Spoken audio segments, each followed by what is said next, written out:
Eden Memorial Chapels understands Jewish funerals can take many forms. Some are Orthodox, while others are more conservative or of a Reformed nature. There's no one better. With services close to all New York and New Jersey cemeteries, Eden Memorial Chapels offer fair and balanced pricing and can provide easy transfer of you and your loved ones to Israel. While you're grieving, they're here to take care of all the details so that you deal with less bureaucracy and have more peace of mind. Go to EdenMemorial.com. That's EdenMemorial.com.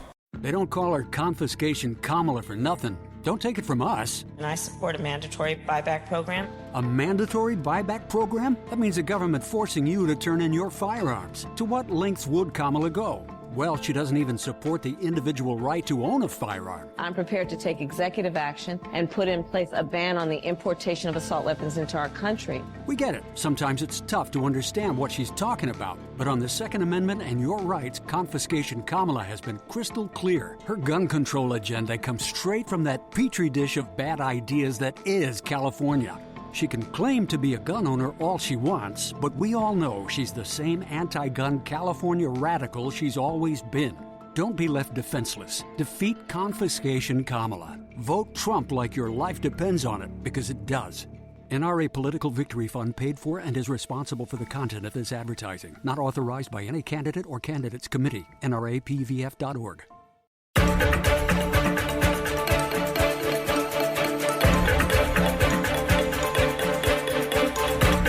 It's the Larry Kudlow Show. Free market prosperity starts here. Now, here's Larry Kudlow. Hello, folks. I'm Larry Kudlow. This is the Larry Kudlow Show. Welcome, as always. By the way, you can live stream us on the internet. You can hear this show on the internet. Live stream us. LarryKudlowShow.com. LarryKudlowShow.com. Get us all across the country, around the world, throughout the solar system, including the Milky Way. And please, during the week, join us. Join us. Fabulous Fox Business. Name of the show, Kudlow. Plays every day, Monday through Friday, 4 p.m. Eastern. Fabulous Fox Business, 4 p.m. Eastern. If you can't get there at 4, well, just text your favorite 9-year-old, and she will show you how to DVR the show, and you'll never miss a thing. And there's a lot cooking. Donald Trump emerging as the cool candidate, as the popular candidate. Trump cool. And people voting for him. It's cool to vote for Trump. It's really quite remarkable. Look at these polls. Trump's favorability ratings. We got the Gallup poll and the Wall Street Journal poll. Trump's favorability ratings. Over 50%. When he won back in 2016, his favorability rating was 36%. He won. Right now, let's see, the Journal poll, I think, is 50-48, and the Gallup poll is 52-48. Or maybe it's the reverse. But anyway, those are the two numbers. And Kamala Harris fallen below 50. She's dropped to 48, 45. She was the favorable candidate. She's not. I'm telling you, it's cool. It's cool to vote for Trump. Like, usually people say, who are you voting for? And you make a lot of excuses. Well, I like tax cuts. I like deregulation. I like drill, baby, drill. But you don't come right out and say it. Now, I think things have changed. And Mr. Trump, well, he's a cool candidate. I mean, look at him. The Al Smith dinner, cracking hilarious jokes. Kamala wouldn't show up. He's going to barbershops. Barbershops everywhere. $25 haircut barbershops. In the Bronx, Center City, Philadelphia. Whites, blacks, Hispanics sitting around. One of the guys, there he is putting extra salt on the French fries at McDonald's. Going to be at the Madison Square Garden Sunday, tomorrow. Boom. He's a cool guy. Kamala's having these CNN town halls. They're disasters. One after another. They're just disasters. Even her Democratic supporters are saying, well, I don't think she got the job done. I don't think she got the job done. Trump cool. That's what's happening here. And it's so interesting to watch I mean, we got Joe Concha and Charlie Hurt coming on and talk politics. They're both political experts, media experts. But you can see the liberals running for the hills. They are running as fast as their little legs will carry them. Wall Street liberals, they were cozying up to Kamala. Not anymore. Goldman Sachs Economics Department. We think Kamala's economic plan is better than Trump's. Not anymore. They're out there denying it. Running for the hills in their Rolls Royces and their Bentleys and their motorcycles and their city bikes. Newspapers. How about this? Newspapers. Washington Post, big liberal left newspaper, right? They were about to endorse Kamala, and they pulled it back. No endorsement. Of course, they endorsed Biden and Hillary and everything. When Jeff Bezos, the owner, pulled the editorial, no endorsement from the left-wing Washington Post, no endorsement from the left-wing Los Angeles Times. No, nada, won't do it. Of course, they endorsed Biden and Hillary before then. The greatest one is the Minnesota Star Tribune. That's Governor Ted Walz. What's his name? Tim? Governor Walz's hometown newspaper, Minneapolis. The Star Tribune. No endorsement. How's that possible? He's the vice presidential candidate. No endorsement. It's phenomenal what's going on out there. Liberals are running for the hills as fast as their little legs will carry them. Now here, our hometown newspaper, the great New York Post, fourth biggest newspaper circulation in the country. Mark Cunningham, old friend of mine, he's the editorial page director, editorial page editor. I'm sure there are a lot of hands in this. They have brilliant endorsement of Donald Trump. Go and read it, folks. Go back and read it. Really a brilliant, well-written, and covers all the key points. I want you to go back and read it. You know, this is a Rupert Lachlan Murdoch paper. It's we're owned by the same company, Fox Business and so forth. They made it nice and clear. They want a candidate who will secure the border, okay? Make safer cities, law and order, low taxes, low regulation economy, drill baby drill energy policy. And they don't want any of this woke nonsense, woke culture nonsense. They want policies to restore the power of parents to choose what's best for their children on school choice or things like gender surgery, transgender athletes playing in female sports, biological males in female sports. They don't want any of that stuff. They want an America respected on the world stage. A great editorial. Please read the editorial. Yesterday's New York Post. New York Post is a terrific newspaper, by the by. Must read every day, first one. And they hit hard on Kamala Harris. She's underqualified, political lightweight, trying to hide the full scale of her radical plans. She remains a San Francisco progressive. And I would just say one of the underlying themes of this shift, Trump's got a lot of momentum. And by the way, folks, I know that polls are not votes. I know that. But they are snapshots in time, and what you're seeing is a turnaround with tremendous Trump momentum in recent weeks. He had been slow, maybe a little underwater when they shifted, the Democratic coup d'etat, got rid of Biden, put in Kamala Harris. But now he's coming on strong. He is the cool candidate. He is doing stuff she can't do. And he has great policies. And the thing is, generically, sort of underneath all this, people, I believe, this is just me, okay, but I believe people do not want a second Biden-Harris term, which is what she is offering. They do not want a second Biden-Harris term, which could probably and would be even more progressive liberal left than the first term. But one of the great mistakes that she has made, now I don't know that it's a mistake because her beliefs, I think, are quite radical. She's trying to hide them. People see she's trying to hide them. That's why she's not having any fun. That's why she always has a sourpuss look on her face. She's not the cool candidate. Trump's the cool candidate. He's having the time of his life right now. But she's trying to hide her far-left views. She's trying to lie her way through. But people don't want another term. And she has nothing to distinguish herself. People keep asking her, how would you differ from Joe Biden? And she says, I wouldn't be any different. Huh? We don't want that.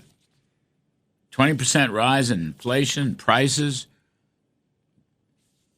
wages falling in real terms, high mortgage rates, can't afford a home, massive government spending, huge tax hike policies, hate business,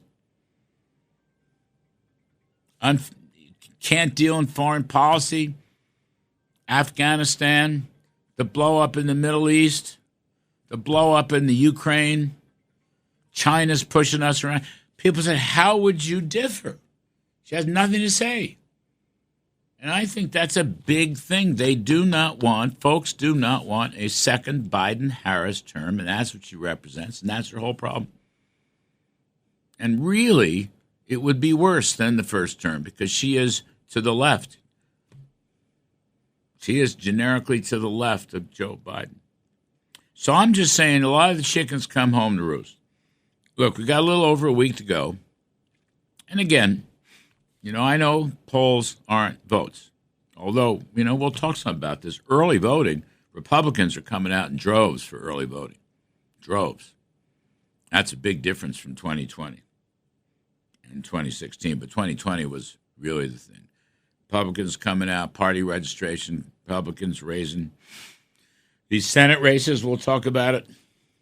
We got Senator Rick Scott of Florida coming on the show. We got Senator Kevin Cramer in North Dakota. They'll come on and talk some politics with me. Two good friends. Republicans look like they're going to pick up the Senate. But mostly, I'll just say, Trump now has restored his popularity. And the moves he's making, again, Al Smith and McDonald's and Madison Square Garden and Joe Rogan. He's doing stuff that no other politician has done. And Kamala cannot keep track. She can't keep up with him. Trump is having fun. He's got a smile on his face. She has a scowl on her face. You can tell. This is very important. And the numbers show just how popular Trump has become. It is cool to be for Trump. And what you're looking at here, I think, maybe I'll be wrong. And if I'm wrong, I'll acknowledge it. It won't be next Saturday. It'll be the following Saturday after the election. But what you're looking at is possibly the greatest political comeback in the history of the United States. Donald Trump. Stay with us, folks. I'm Kudlow. We'll be right back. This is the Larry Kudlow Show.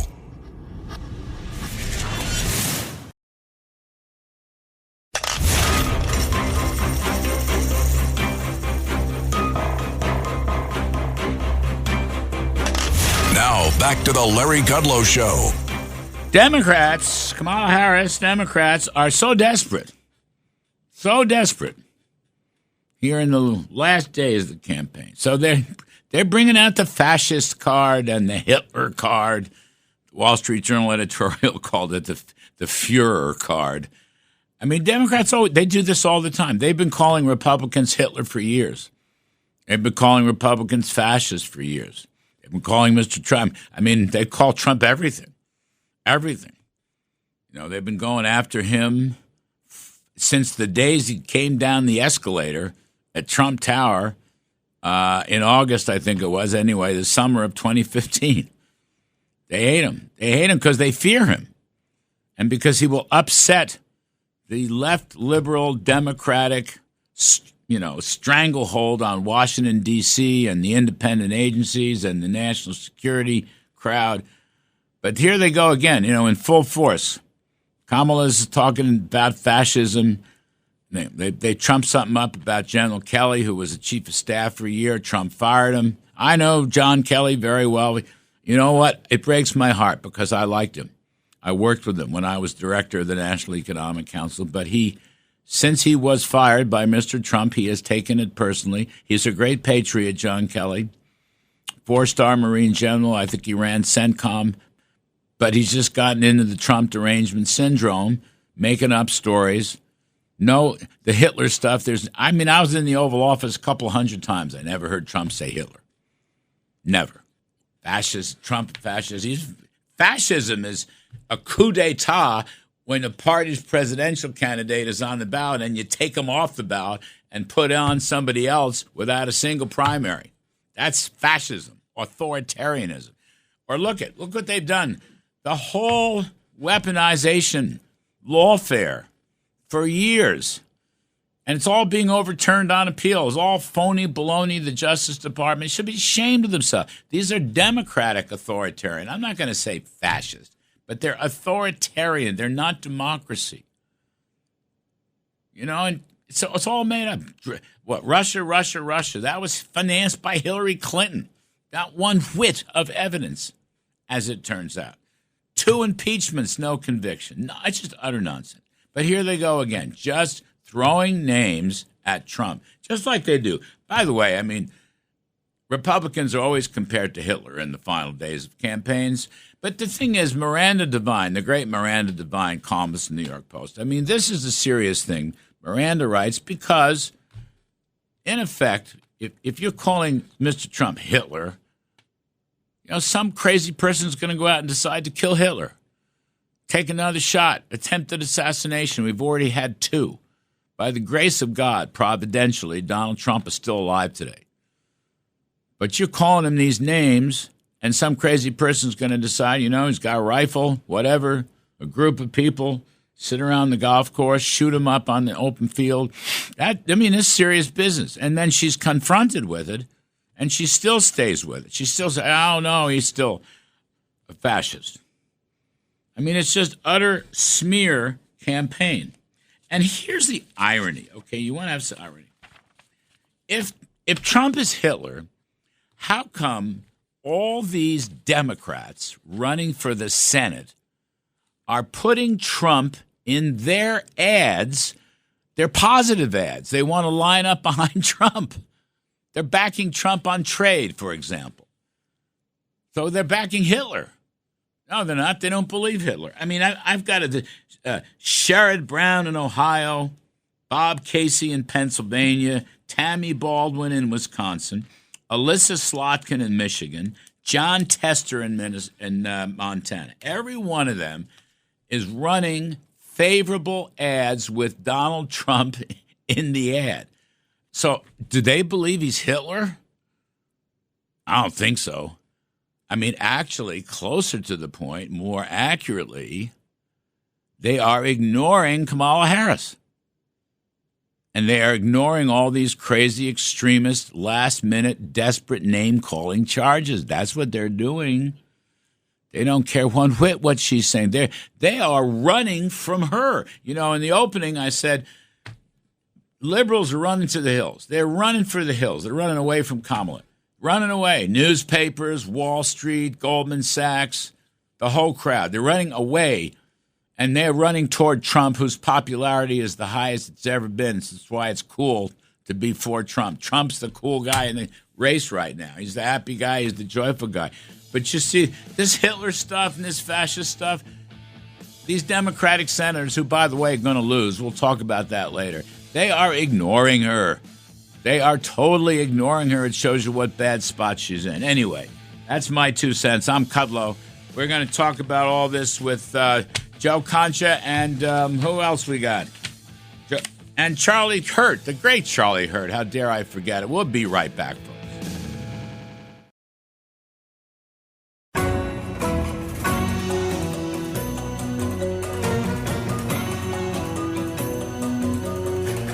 From Wall Street to the White House, this is the Larry Kudlow Show. So let's talk some politics with 2 of the best. Joe Concha, Fox News contributor, Progressively Worse, Why Today's Democrats Ain't Your Daddy's Donkeys. That's his latest book, Progressively Worse. And the great Charlie Hurt, Washington Times opinion editor and Fox News contributor. Thank you, gentlemen, both of you. Joe Concha, it was Jeff Bezos who pulled the editorial from WAPO.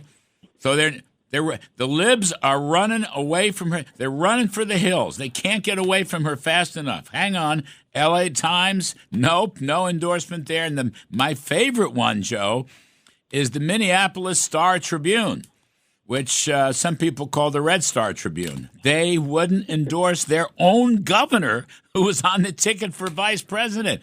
What does this tell you, Joe Concha? I think they have an endorsement problem, Larry. I mean, look at the Washington Post.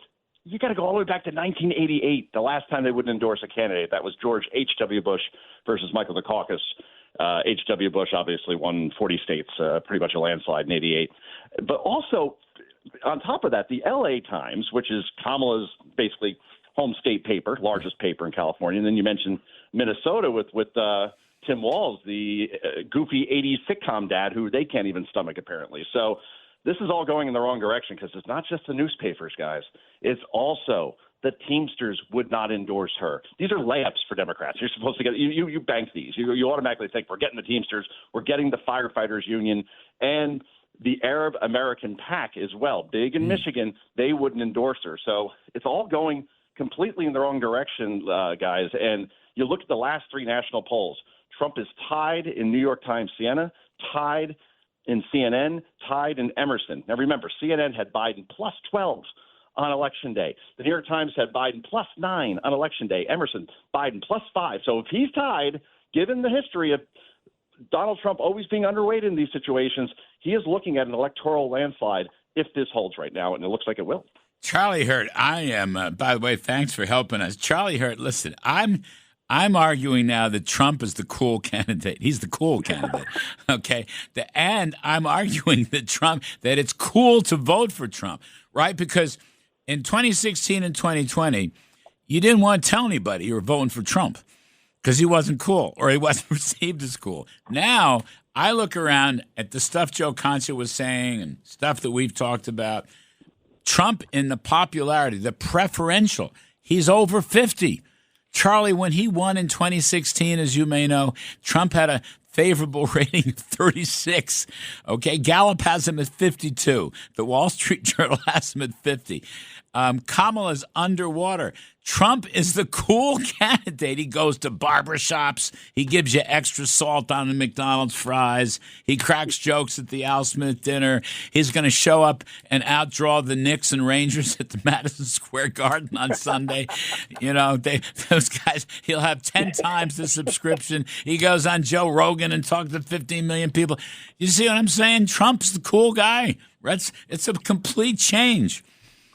Yeah, he spent 3 hours on the radio with Joe Rogan last night, and I loved that was one of the observations that Joe Rogan made. And Joe Rogan is no, like, political partisan by any measure, but he was like, look, you know, it's amazing. Republicans are the cool ones. If you're a kid in high school and you want to be a rebel, you're a Republican. You're a conservative. Rogan said that? He called it cool? Yeah, That's what I said on the TV show yesterday we were talking. Yes. I think he stole it from I'm telling I haven't heard anybody else say that Trump's cool. Joe Rogan knows who cool is, and it's Larry Kudlow. And he's like, he wants to be like Larry. But it is true. And then you take it a step further, and you know, who are the people that want to silence people? Who is it that wants to shut down disagreement? It's the left these days. And the most important part about, you know, rebels, especially if you're like a kid growing up and you're a teenager, is, you know, you're challenging authority and you're trying to sort of kind of feel your way through things, and so you have to stand up to your parents or whatever. You rebel, and the left those are the people who are crushing the individual spirit today. It's not people like Donald Trump and Joe Rogan or Larry Kudlow. You know, by the way, parenthetically, how was that interview? I was watching the World Series. I'm a big Yankee fan, even though they blew it in the 10th. I had one ear on my cell phone trying to listen to Joe Rogan. I heard maybe the first 20 minutes. How was the interview? I mean, was it pleasant, plus, minus? How do you rate the interview, Charlie? It was spectacular, and I'll say this: that going into it, I kind of was worried because I don't think Donald Trump is necessarily going to reach a particularly new audience by doing this, and so I kind of want him to play it safe. But Donald Trump never plays it safe. He always plays to win. He wants every situation to count for something, and so he took the opportunity. He went out there, and it was truly spectacular. And I bet he did actually move the needle a little bit with maybe some people who would ordinarily support him, but don't necessarily listen to him because they're Joe Rogan listeners, and they love their country and they love freedom, and they got very. There was nothing. It was a great morale booster for people who are very frustrated with the direction the country is going in. Right? I think it's just more evidence that Trump is cool. Joe Concha, did you listen to Joe Rogan? And Joe, I want to ask you also because I didn't see it. Did you listen? I heard the CNN the CNN town hall was another bust for her, but I didn't see it. What'd you say? I don't know if you had anything with it. Did you remember that scene, Larry, in The Fugitive with Harrison Ford, where they're taking Ford to prison, and then suddenly, basically a fight breaks out on the bus. The bus eventually crashes, and then Harrison Ford has to get off the bus, and then a train crashes into the bus. That was the town hall for Kamala Harris. Okay, it was like a bus and a train wreck, which is really hard to do. Yes. Let's put it this way. David Axelrod, okay? Yep. Basically is the Obama mouthpiece, right? Senior advisor, but I think he's a straight shooter. I'll listen to Axelrod because I think it does. He's smart. He's a smart guy. He is smart. He's smart, and he whipped us twice, so whatever. No, I was about to say he won 2 elections quite easily. Yep. Now, all of that said, he even used the words word salad to describe Kamala Harris, as did Dan Jones. The CNN panel destroyed her for that. So I think that's the last of the town halls that we'll be seeing with Ms. Harris. But I got to go back to something, Larry. Are you saying it was a bad idea for the Yankees to take a pitcher who hadn't pitched in a month and Freeman? I was a little surprised myself. I was saying, really? Oh, my God. It was. I have witnesses. I'm not even a Yankee fan. I was just screaming at the TV. I go, what is he doing? It was Heartbreak Hotel. But I got to give him. Look, they got this far. I didn't really think now we're talking baseball, which I love to do. Sorry. I didn't think the Yanks would get this far, and they have. So Aaron Boone's a manager. It looks like he didn't get this one, but it's a 7-game World Series, so we'll see what it goes. And I don't want to get myself into trouble here because I know that I know what a Yankees fan you are. I have to say one thing about Freddie Freeman, though. Yeah.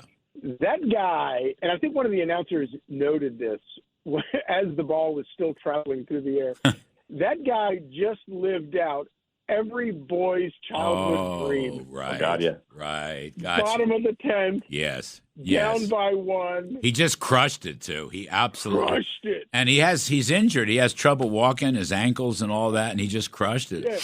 Yeah, well, Aaron Boone. That's the nice thing about a Grand Slam home run is you don't have to run that hard around the bases.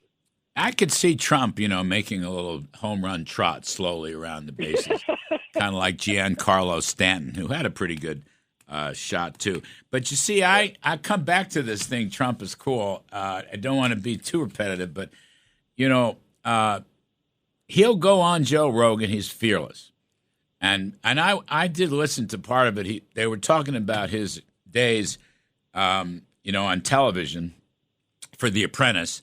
You're Fired, which was a hot show, primetime show, #1 rated show. They were talking about that. That kind of experience just utterly eludes Kamala Harris. I mean, she has no experience like that. And when he goes to the barbershop, he's not worried what they'll say to him, right? It's live TV. It's not on tape. It's live TV. So if some guy walks in and starts screaming at Trump, he'd have to deal with that, but it never seems to happen, right? The same thing is true with the McDonald's. I mean, somebody could have pulled up. Now, I know they handpicked the customers, but you never know what the staff might say. He's doing this. Not only did they handpick them, they went through their cars to make sure it wasn't a security threat. Well, yes. I don't know. How is that a surprise? How is that? It amazes me that all these people were trying to make a big deal out of that. Of course, He's running for president. He's surrounded by Secret Service. He's been. They've had 2 assassination attempts on him. Of course, they're going to go through. Yes, go through the line. That's the whole point. Yeah, but you could have had. One of the people, inside the McDee's could have had said something about him obnoxious that would have been live taped. He's just not afraid to do that. She's afraid of her own shadow, and people have figured that out. You look at his face. He's having fun. I mean, really, he's the cool kid. You look at her face, she's in pain. She's desperate. Voters have excellent BS detectors. And they know when a guy like Trump, he knows who he is and he knows what he believes. She doesn't know who she is or what she believes. That's why everything comes out as just word salad all the time. The other thing that is very cool about Trump right now is that these sort of cultural references, and of course he comes from the cultural background, and which is why the left hates him so much, is because he is, Andrew Breitbart used to say that politics is downstream from culture. Well, Donald Trump is culture. Right. He has been culture his entire life, all of our entire adult lives. He's been part of the culture. And the other thing that I thought was really interesting is the Elon Musk thing. Elon Musk is campaigning for him, and I don't know if you caught this reference because I don't know how much I wouldn't have known this movie except for my kids. But John Fetterman in Pennsylvania blew the whistle a week or so ago for Democrats to pay attention and said that you've got Elon Musk, who most voters think of as Tony Stark, who is and of course I can't remember the name of the movies, but he's the famous super Marvel superstar in one of these big movies who has all the gadgets and can do all this stuff. Iron Man, that's it.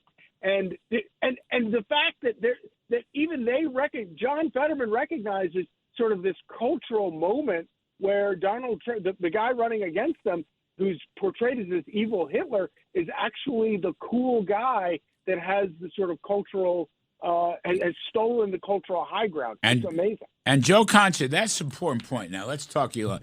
Trump's a cool kid now.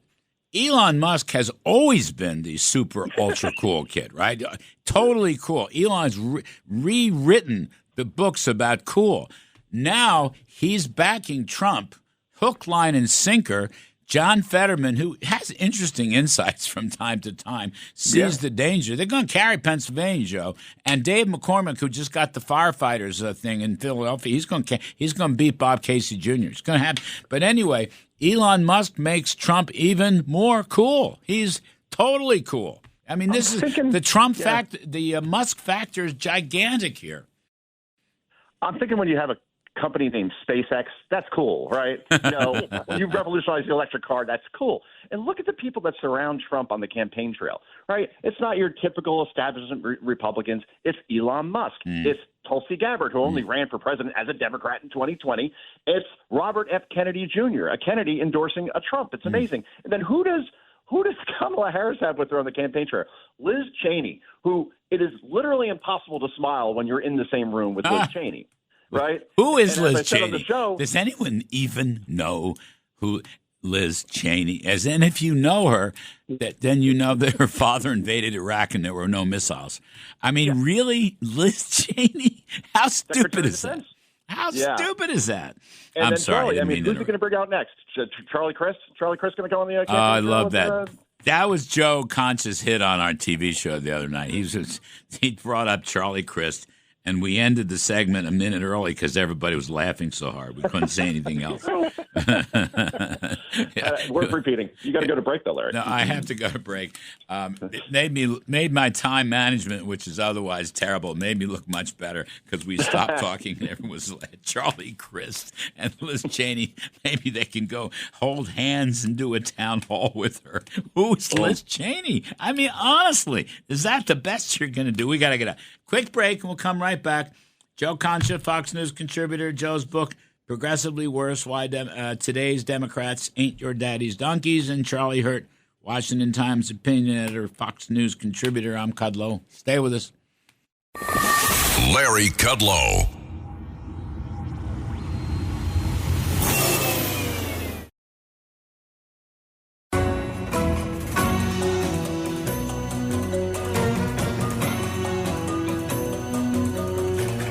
From Wall Street to the White House, this is the Larry Kudlow Show.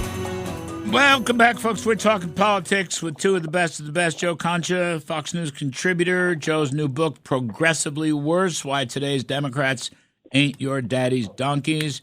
And Charlie Hurt, Washington Times opinion editor, Fox News contributor. Fellas, I want to talk about a new category in American politics. It's called Democrats for Hitler. All right, Democrats for the Fuhrer. Oh, boy. All right. Now, what I'm saying here is that right on schedule, the last 2 or 3 weeks of the campaign, Kamala Harris and the Democrats start calling Trump and any Republican Hitler, fascist, whatever. That's what they do. They do it every time. There's nothing new here. And, of course, they've called Trump every name in the book, and his popularity goes up, not down. But what interests me so much is there's a whole bunch of Democrats who are running ads, positive, favorable ads, with Donald Trump in the ad. Okay? And I'm going to read it again. Sherrod Brown in Ohio, Bob Casey in Pennsylvania, Tammy Baldwin in Wisconsin, Alyssa Slotkin in Michigan, John Tester in Montana. There may be more for all I know. But they're running ads with Donald Trump in the ad, and it's positive ads, right? The liberals are running from the hills here. They're going as far away from Kamala Harris as they can. So I'm just saying, obviously, these Democrats are for Hitler because they like Trump. And so therefore, or maybe I'm wrong, and they're just totally ignoring Kamala Harris. All right, how's that? And they're running away from her, just like the Washington Post, the Los Angeles Times, the Minneapolis Red Star Tribune. What do you think about that, Charlie Hurt? Democrats for Hitler. I love this. A new thing. All right. That's a little too hard. We'll call it Democrats for the Fuhrer. I think that it's two sides of the same coin. Obviously, they are running away from Joe Biden and Kamala Harris because they can't, because their records are indefensible. But I don't think that there is no exaggeration here.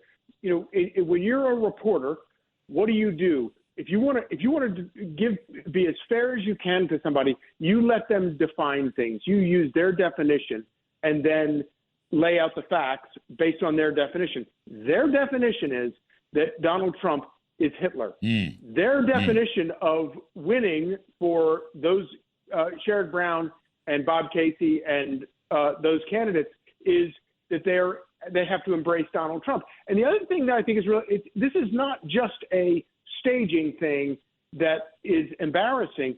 This is a very real thing. When it comes to actually accomplishing something that these candidates, Democrats, want to point to, who do they have to invoke in order to demonstrate that they have accomplished something in Washington that matters to their voters? Donald Trump. They can't find anything in the Biden or Harris agenda that matters to their voters that they can point to and embrace Kamala Harris or Joe Biden. It's interesting. And that to me is devastating. It's mostly, you're right, man. That's a great point. It's mostly about trade, and protecting American businesses. They're lining up with Trump. Now, I want to say, as I said in my opening, the use of Adolf Hitler or the Fuhrer is despicable, utterly despicable. All right, talking about the Holocaust survivors, and it's horrible. But that's what Democrats do. Joe Concha, this is nothing new. They do this all the time. They've called probably every recent Republican presidential candidate Hitler, Fuhrer, fascist, whatever. So it's despicable. But on the other hand, what I'm saying is half the Democratic Party's running away from her, Joe Concha, because she has no, and they don't want to be part of a third Biden-Harris administration. That's one of the underpinnings of this whole race, Joe Concha. Yeah, it's huge, especially in those states that you just talked about. In Pennsylvania, you had Bob Casey basically running ads, bear-hugging Trump. I mean, that's quite the turn, right? And overall, this is why Donald Trump has to win, Republicans have to win, because if they don't, then all this behavior, this whole fascist narrative, it gets justified. Remember Harry Reid when he said that Mitt Romney never paid taxes for 10 years? Yes. And then after the election, somebody asked him about that. Hey, by the way, you were lying about that, right? And Reid said, well, he didn't win, did he? Yes. So that's the thing. They'll lie to get into office, but it's not working, Larry. It's backfiring. Fellas, thank you ever so much. Really great. Joe Concha, Charlie Hurt, terrific stuff. Folks, we'll take a break. The other side of the break, we're going to look at the Israeli attack on Iran, and we're going to look at the economic story. I'm Kudlow. Please stick around. Plenty more to do.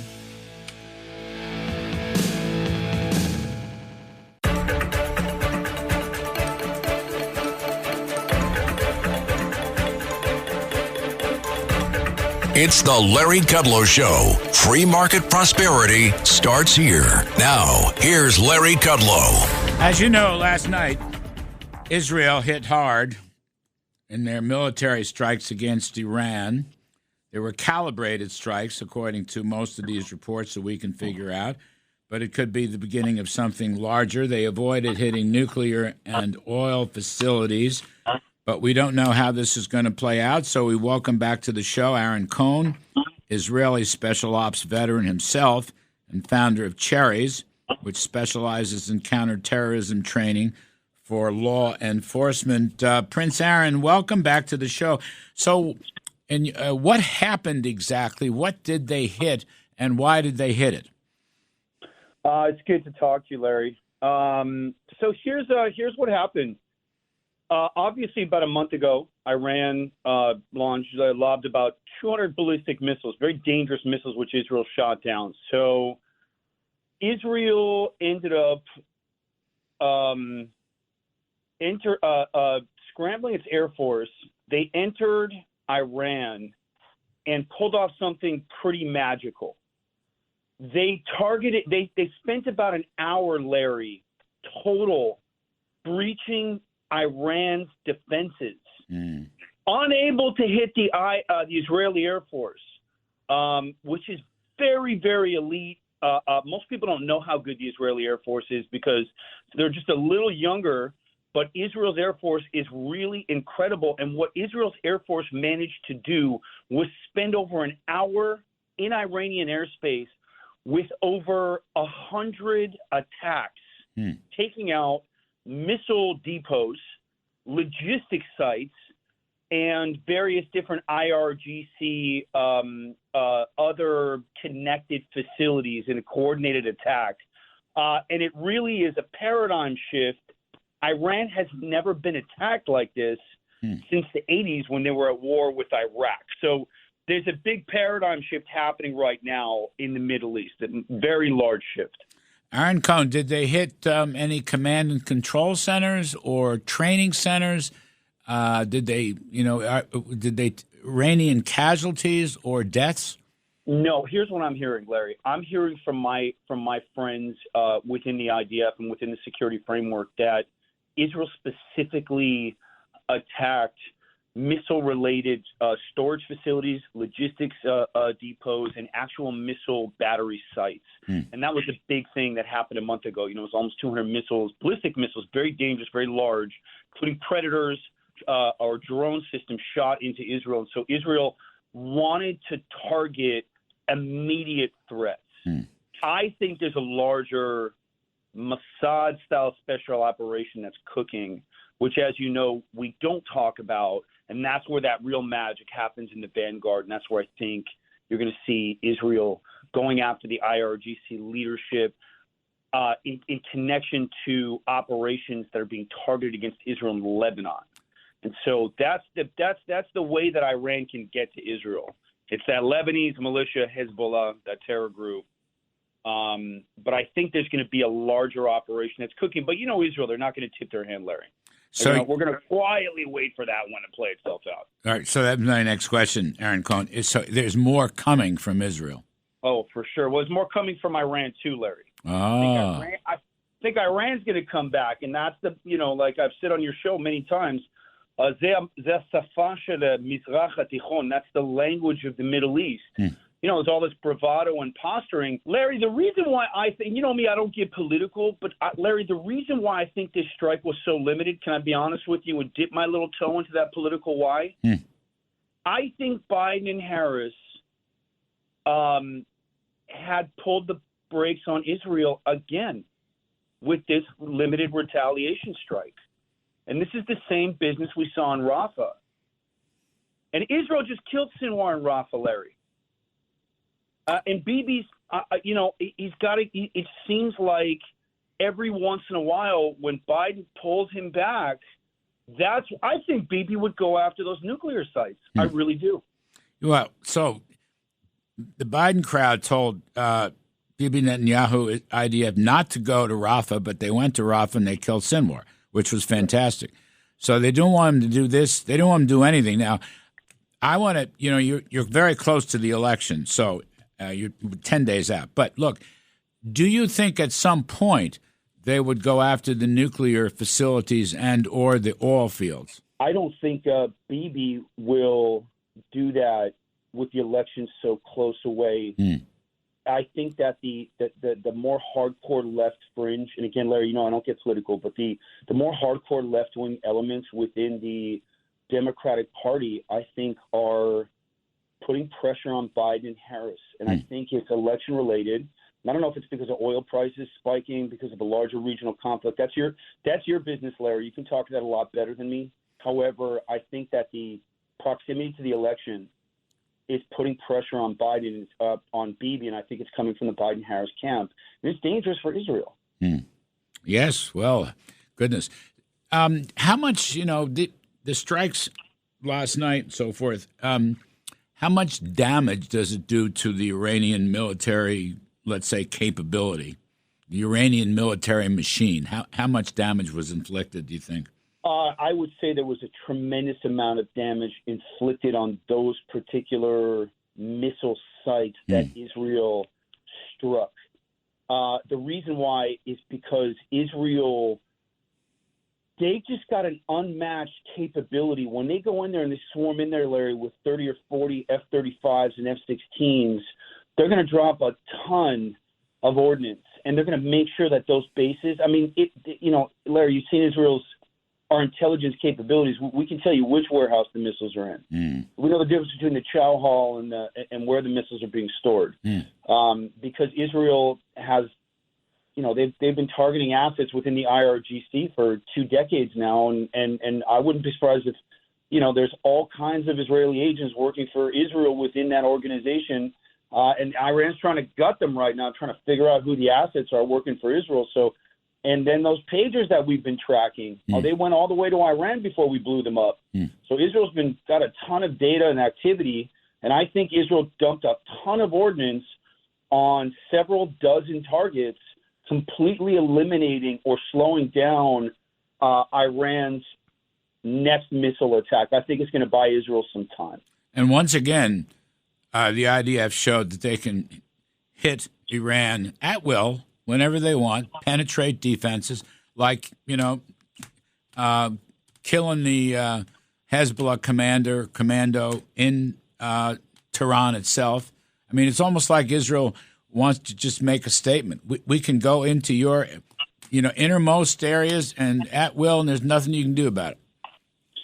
Larry, Iran's air defenses, from what I'm hearing, were completely useless against the IDF Air Force. So not only were they able to penetrate, but they were able to expose. Not only could they get to Iran. Remember, Iran fired missiles at Israel. Israel just deployed several dozen fighter jets and crossed into Iranian territory. And here's another piece to that. So not only can we infiltrate the Iranian territory, we can hang out there for an hour, smash a shawarma, fly around and dance and pop some popcorn and take out a bunch of warehouses. But there are probably elements of Israel's what's called that JTAC unit. So those guys who have to get on the ground and put those lasers specifically into those targets to reduce risk of civilian casualties. Remember, we don't fire at civilians. That's what Hamas does. That's what Hezbollah does. That's what the IRGC does. So there was probably a commando detachment on the ground lasing those targets to make sure that those strikes were very selective, which means that a group of, a group of very talented Jews, very dangerous little lethal Jews, had to get into Iran quietly and then set up somewhere to be able to aim a little beam at those buildings to make sure that those strikes hit hard, hit fast, and it buys the jets time to get out of there quickly and fly higher, and it's safer for the pilots. So the risk is to the Special Operations Commandos, but that would definitely have been a piece of this also. Well, God bless those talented Jews. That's all I'll say. Aaron Cohen, former Israeli Special Ops veteran, great friend, founder of Cherries, his new company specializing in counterterrorism. Larry, I just wanted to give you a heads up. I'm launching my new podcast, The Aaron Cohen Show. Wow. It drops this week. Wow. It'll be on YouTube and X, and just doing a deeper dive into the work that I do with you guys over at Fox, diving deeper, peeling back the Israeli special operations curtain and, combating that anti-Israel misinformation. Just wanted to get that out there. Well, good luck on that. Everybody's going to listen to it. You know what you're doing. Aaron Cohen, folks, former Israeli Special Ops, great friend. Prince Aaron, I call him. We're going to take a quick break, and then on the other side of the break, we're going to go to the economy. How about that? John Carney, Breitbart economics editor and co-author of the Breitbart Business Digest. I'm Kudlow. Please stay with us. This is the Larry Kudlow Show.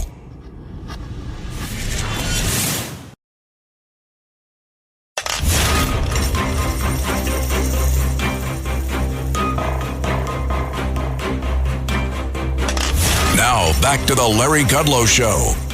So, yesterday, 24 Nobel Prize-winning economists, slammed the Republican economic plan, Trump's plan, a joint letter spearheaded by Joe Stiglitz, himself a Nobelist who a couple years ago flew to Caracas, Venezuela to endorse Hugo Chavez. All right, how about that? Trump's tariffs and his tax cuts are going to cause high inflation, bigger deficits, and greater inequality. This is the same crowd, basically, that attacked Trump in 2016 and said if he'd win, we'd have a stock market crash and a depression. They were wrong. And in 2021, they said the Biden spending plan wouldn't cause inflation, and they were wrong. Real incomes went up $4,000 under Trump and fell by $2,000 under Joe Biden. Let's talk to John Carney, Breitbart news editor, economics and finance, and co-author of the must-read Breitbart Business Digest. John Carney, what is it with these Nobel Prize winners? What is it with this group, for God's sakes? They are a perfect contrarian indicator, Larry, as you just laid out. Not one of these guys called the Biden inflation. Not one of them got that right. None of them called the Trump boom. They didn't get that right. Frankly, even calling themselves – so look, they won Nobel Prizes. Very few of them have actually ever done any work in the way policy affects the macroeconomy. That's not what they win for. They win for doing things like looking at asymmetries in information markets, looking at, very technical economic things. So the idea that the way I would liken it is it's like a heart surgeon who, amazing heart surgeon coming and telling you that he's going to deliver your baby. Good point. You're an expert. You're a heart surgeon. I'm not, I don't know about heart surgery, but do you know about delivering babies? These guys don't know how tax rates, how tariffs work. They thought the tariffs would be inflationary, and they weren't. They didn't think the actual policies that got us inflation would cause inflation, and they did. They can't be trusted. And frankly, the most reassuring thing is these letters don't mean anything anymore. I think 10 years ago, maybe something like this would matter. People look at this now and they laugh. Nobody cares what these guys say. Yeah, it reminds me like billionaire donors to political campaigns who then start dispensing their political advice. They don't know anything about politics. I mean, they made their money because they're great businessmen and women. Okay, terrific. But they're not political people. But they discourse on politics, and the media always talks to them. Milton Friedman was a Nobel Prize winner Friedrich Hayek was a Nobel Prize winner, great free market conservatives. I can't remember his first name. Buchanan from Virginia. James. Who is it? James Buchanan. That's it. James Buchanan, who was a public choice economist. So there have been a few, in the last 40 or 50 years, a couple of conservatives. But it is discouraging to some extent, John Carney, that the Nobel Committee, whatever, Sweden Committee, they always go left. I mean, it's gotten worse. I think it's really gotten worse. They always go to the left for these prizes. Well, one thing that maybe this will give you a little hope, Larry. This 23 people is about half of all the living Nobel economists, and you have to think Stiglitz, who organized this letter, went out to all of them. Right? He went out and asked every single one of them to sign this letter, and he got half. I'm not saying the other half are definitely 100% behind Trump, but they weren't willing to sign a letter saying that Kamala's policies will be better for the economy than Trump's. And so, I'm not saying that there's like a shadow letter, but in a sense there is. One way to report this would be half Nobel Prize economists reject Joe Stiglitz's attempt to say Kamala's better. John, I know Joe Stiglitz, okay. I haven't seen him in a while, but I know him. He was in the Clinton administration, if I'm not mistaken, and he was not the far lefty, endorsing Hugo Chavez that he has become. That's the weird thing.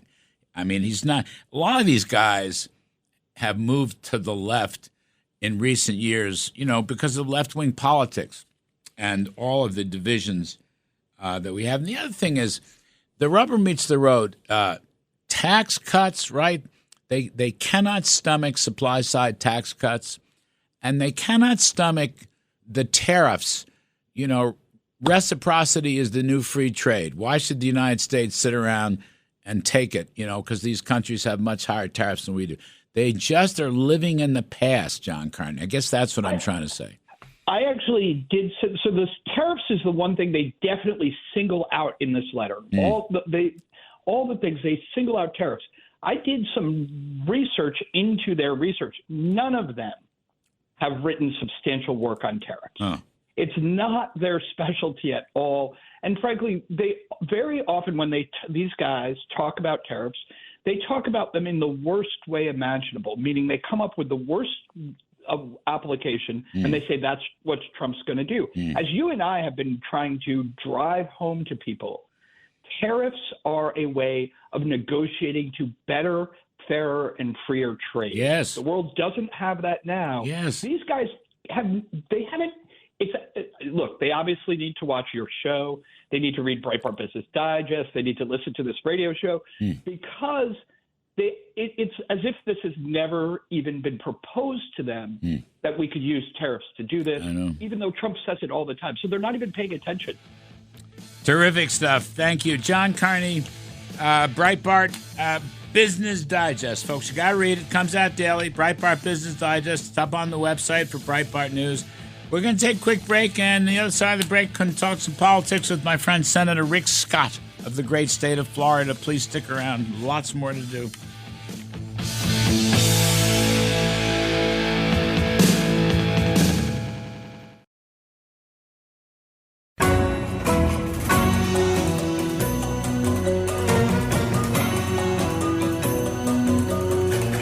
From Wall Street to the White House, this is the Larry Kudlow Show. It sure looks like Republicans are going to do very well in the U.S. Senate races, picking up 2 seats, 3 seats, 4 seats. A lot of good vibrations going on. We're going to talk to Senator Rick Scott, great Republican senator from the state of Florida. Senator Scott, thank you, sir. First of all, let's talk about your race in Florida. How you doing? Well, so far, Republicans are voting. So as you know, we have mail-in ballots, we have early voting, and then you can vote on election day. So people are out voting.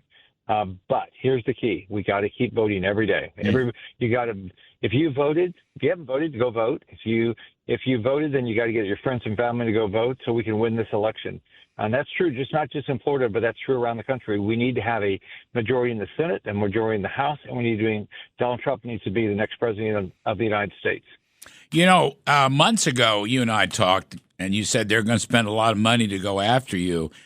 Some of that made it into the media, but I don't really hear it anymore. I think they've given up trying to defeat you. Well, they're still throwing money. They got lying ads up. My opponent is a complete socialist and liar. So she was I think giving an interview to Politico, and she said, because she had one term in Congress, she said, no, I didn't support the Green New Deal. She was a co-sponsor of the darn thing. So she's run away from all of her socialist ideas. When she was in D.C. for 2 years, she was AOC's and Tlaib and Omar's best friend, tried to be part of the squad, and now, she's just the opposite. So she's just trying to lie. But no, they're spending a lot of money here. So we got another 10 days of lying ads, but we just got to get our vote in. I'm in Jacksonville today, just campaigning. I'm in a different city every day, just getting the vote out. Good for you. Senator Scott, the other races around the country, Michigan, Montana, Nevada, Ohio, Pennsylvania, Wisconsin. I don't know about Arizona. Carrie Lake's a friend. I don't want to, but Michigan, Rogers could win in Michigan. She's going to win in Montana almost for sure. Brown's got a good shot in Nevada. Hubdy in Wisconsin. Marino in Ohio. My friend McCormick in Pennsylvania. You were running the Senate fund last time around. What do you think? It looks you could get to 52 or 53. Oh yeah, if you look, we got great candidates. Here's a positive, here's a negative. We've got great candidates. The Democrats have more money. So, like I tell people, if you want to help me, go to rickscott.com. And so every one of our candidates needs help. We got great candidates: Bernie Moreno in Ohio, Tim Sheehy, Sam Brown, Carrie Lake, Mike Rogers, Eric Hubney, Dave McCormick. We've got great candidates, and a lot of it's tied to the fact that Trump's doing so well. People have learned now that if you want a secure border, it's not Kamala Harris. If you want inflation to go away, it's not Kamala Harris. If you want a strong military, it's not Kamala Harris. So Trump is doing well defining who he is, and people are understanding now who Kamala Harris is. Yeah, Trump's favorables are over 50%, which is really quite remarkable.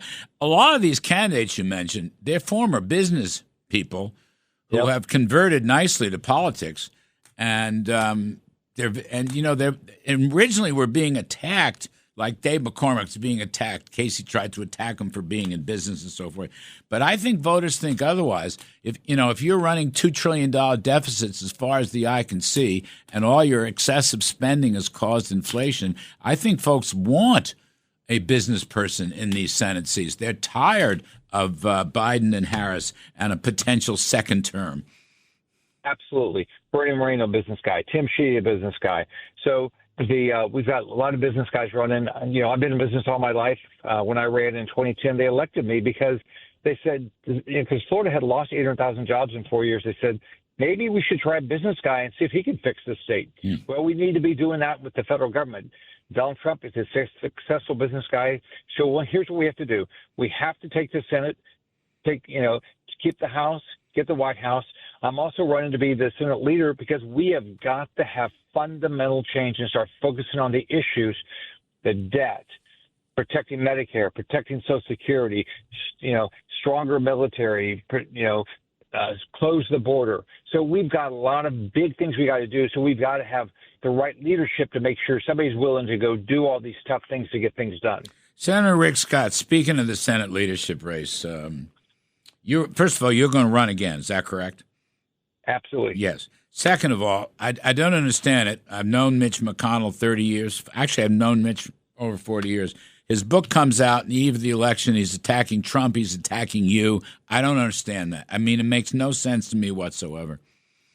I think the bottom line is that he fundamentally has a different view of the country. He doesn't I put out a plan to rescue the country, and he immediately attacked me. He doesn't want us to sell ideas.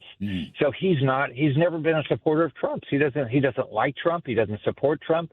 I ran against him because I think we've got to, if I'm going to be in the U.S. Senate, We ought to be talking about how do we solve problems. We're spending 40% more than we take in. We're losing full-time jobs. Our military is woke. Our border is open. Inflation is the highest it's been since the 70s. These are big problems. I'm traveling the state every day, and I'm talking to people. I talked to a lady yesterday, and she says, I'm working 7 days a week, and I'm struggling because of this inflation. She said, my rent went from $1,400 a month to $2,200 a month. Groceries have skyrocketed. She said, we have got to have change in this country, and that's why I'm running to be the leader. We have got to have fundamental change that we are actually going to really talk and solve the issues of the country. You know, just as an aside, Senator Rick Scott, look, I saw what Mitch was saying. The party is not Reagan's party. Can I just tell you, look, as a young man, I was assistant budget director under Reagan, long time ago, 40 years ago. Here's the deal. Reagan cut taxes, Trump cut taxes. Reagan deregulated, Trump deregulated. And you know what? On trade, the world was different then. We didn't have the China issue in those days. But that's right. Reagan used a form of tariffs. He used something called voluntary restraint agreements with Japan in particular, because Japan was eating our lunch or trying to on electronics. Very similar to what Mr. Trump is trying to do today. And my point is, the times have changed. But Reagan would recognize what Trump is doing today. He would recognize Absolutely. a guy who wants less government, more private sector, incentives, tax rate incentives to work, save, and invest. That's the part I don't understand. I mean, I just think Mitch is wrong. I've known Mitch forever, but I think he's wrong, Rick Scott. I just do. Well, I mean, he think about it. He's had his opportunity. I think, since he's been up there, the debt's gone from like $5 to $36 trillion. Yep. But this is we've got to elect a leader that is going to say, let's all come together with the best ideas and let's figure out how we actually solve the problem. So that's what I plan on doing if I get elected leader, and I'm very optimistic because when I talk to people around the country, they want a leader that's actually going to do what we do when we campaign. So you've got yourself, Senator John Cornyn of Texas, Senator John Thune of South Dakota. That's the race. What's your views are different than their views, do you think? Well, I've been very specific.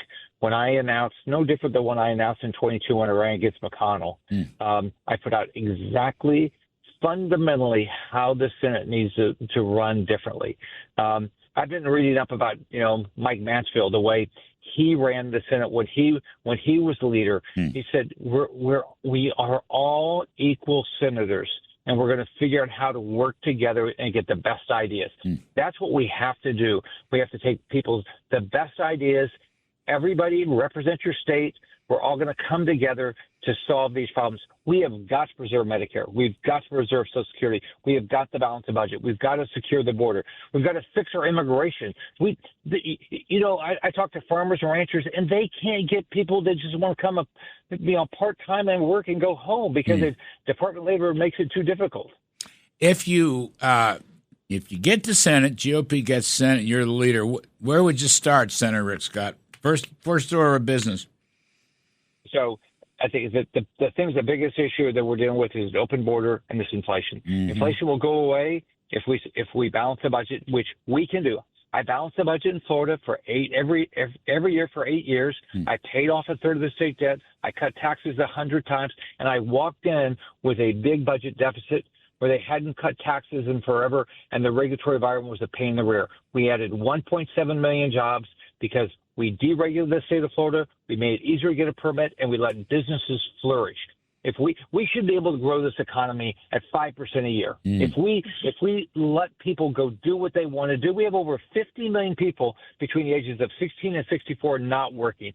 What if we got them all back to work? We can. And people want to work. You know what else? Make it difficult for them. You're close to Trump, and Trump loves you. I think you just got to right away restore Remain in Mexico, on the border. There are other things that need to be done. I get that. I understand it. But, work with them. So if it takes a threat of tariffs again, fine. But restoring Remain in Mexico and then restoring those executive orders that Biden and Harris overturned. You know what I mean? When you're saying first order of business, I agree with you about taxes and deregulation, and you can have permitting reform for the reopening of fossil fuels, but remain in Mexico. Gosh, that was so effective, Rick Scott. You follow?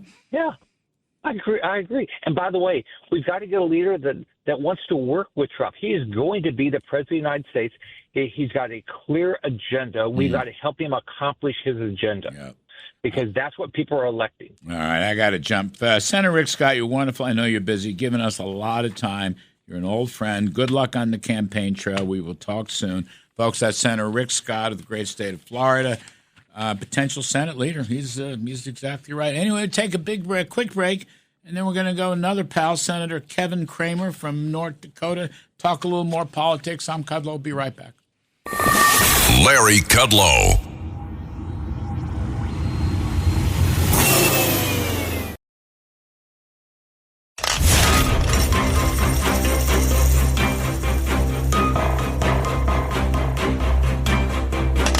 Now, back to the Larry Kudlow Show. One of the other key points of this election, and showing how popular Donald Trump is with better than 50% favorables for the first time in his career, he has shattered the Democratic coalition.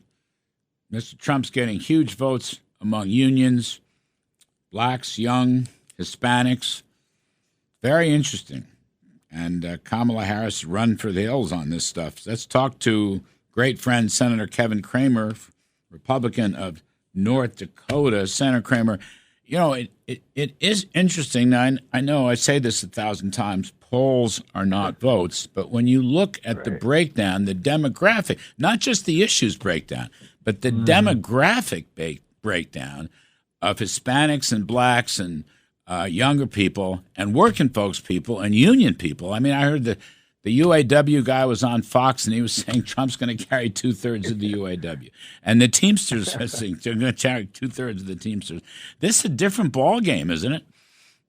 Oh, is it ever, Larry? I mean, who knew that a billionaire from New York would, bring the working class Americans back to the Republican Party? Yeah. But when you look at the positions, and this is what I love about this illustration is policies matter. Your positions on things matter. And by the way, your track record matters. Donald Trump did more for the middle class of this country in his 4 years as president, largely through Tax Cuts and Jobs Act, thanks to you and several others that worked with him on it, and restored working Americans, in a way that they hadn't seen in a very long time. And I think a lot of people long for that back. But then now you have this great contrast with Kamala Harris, who seems to not even understand working class Americans. And so, it's a very unusual shift that's taking place. It also, I think, illustrates back to the policy issue that good ideas do attract voters. They really do. Whether it's a pro-growth economic policy translated into a pro-jobs economic policy, or just common sense, as you often refer to. I think that's what's capturing the imagination of the American public, and why Donald Trump is. I remember when he won the first time in 2016. I was a member of the House of Representatives, and there were a bunch of people wringing their hands, leading up to the election day in the House, going, "Oh my gosh, are we going to be able to hang on to our majority?" And the day after the election, the Republican leadership in the House were saying, "Hey, we caught a wave." Yeah, the wave was Donald Trump. It was Donald Trump, and I think that's what you see happening again. I want to talk about, because the original Senate in 2017 really didn't like Trump at all. But I just want to continue this. So you're out there, you're in North Dakota. I'm just going to call it the Dakotas in the West.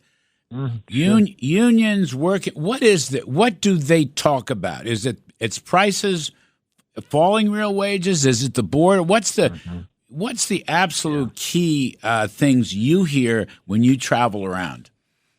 That is such a great point, because just yesterday I was out at a power plant, a power plant in central North Dakota, western North Dakota, that burns lignite coal coming from the ground of North Dakota. A bunch of plant workers. And, they didn't talk a lot about, specific highfalutin policies, but they did talk about things like inflation and how it affects them. They did, of course, talk about energy policy and how that really affects them, their jobs, their livelihoods, their communities. I would tell you, though, that this southern border issue that is haunting Democrats, something terrible, affects people in every part of America, including North Dakota. When there are 200 fentanyl deaths a day in America as a result of a wide open southern border, every state's a border state. Now, North Dakota is a northern border state, and we're a little tired of our Customs and Border Patrol officers having to go to the south to deal with the southern border crisis. But even beyond that, just the lack of common sense, just the stupidity of the open border policy, the simplicity that they all know that Donald Trump applied to fixing it with remain in Mexico, with building a wall, with doing away with the catch and release. This affects every American, and we watch cable news just like they do everywhere else in the country, and it's a head scratcher. So to everyday common sense, middle class, middle America workers, they're talking about the same things that they're talking about in New York, and that is keeping America safe and secure at the southern border and bringing the prices of things down, or else bringing their wages to a higher level. But inflation has had a major impact on every American, including every North Dakotan. And Trump is cool. Like people in North Dakota. Cool. So I did this little radio station with you. It was my great pleasure. They're all talking about flipping French fries at McDonald's. So that was in Philadelphia. Exactly. But the radio station was somewhere in the middle of North Dakota. No, but I mean, you're right. Look, this is a national race. Everybody knows everything. It is. Trump's the cool guy. His favorabilities are 50-plus, Senator Kevin Cramer. When he ran and won in 2016, his favorables in the Gallup poll was 36. He's now at 52. What's that tell you? Well, it's cool to be for Trump. There's no question about it, Larry. Or rad, whatever they say. It's very cool because he's authentic, Larry. Yes. And by the way, I mean, here he just did the Joe Rogan podcast, something I'd never even heard of before this election. He does this very popular Joe Rogan podcast because he can talk about anything, or at least he's willing to talk about anything, and he talks about it in such an authentic way. And while it's offensive to some people and certain words bother other people, and some people cringe, at a certain line or the name calling, and we all like him to be more like us, right? But at the end of the day, it's authenticity that attracts people, and it is, and he is up to speed on contemporary culture, and that's something that I'm not so good at, but I'm starting to understand it better. Well, he told Chuck Schumer, Senator Schumer, at the Al Smith dinner in New York, big Catholic charity dinner, he said, not to worry, you're a woke party. Even if you lose, there's still time for you to be the first woman president. Schumer, the whole place erupted when he said that.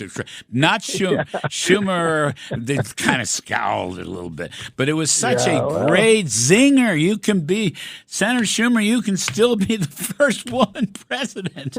I mean, just think about it. Trump just said that. I don't know. One thing I want to get to you, it is utterly despicable, of course. We expect this, but it is still despicable that Democrats and candidates, and Kamala is going to say this, that Trump is Hitler and Trump is the Fuhrer and Trump is a fascist. It's horrible. But I have a spin on it, last minute here. Democrats for Hitler. You got half a dozen Senate candidates running ads with Donald Trump in those ads. They're positive ads. So they may call him Hitler, but they're running with Trump. They're trying to persuade people. I mean, that's a different ballgame. That's a completely different ballgame. It's an irony that's not lost on a single voter, right, Larry. And that level of hypocrisy is rich.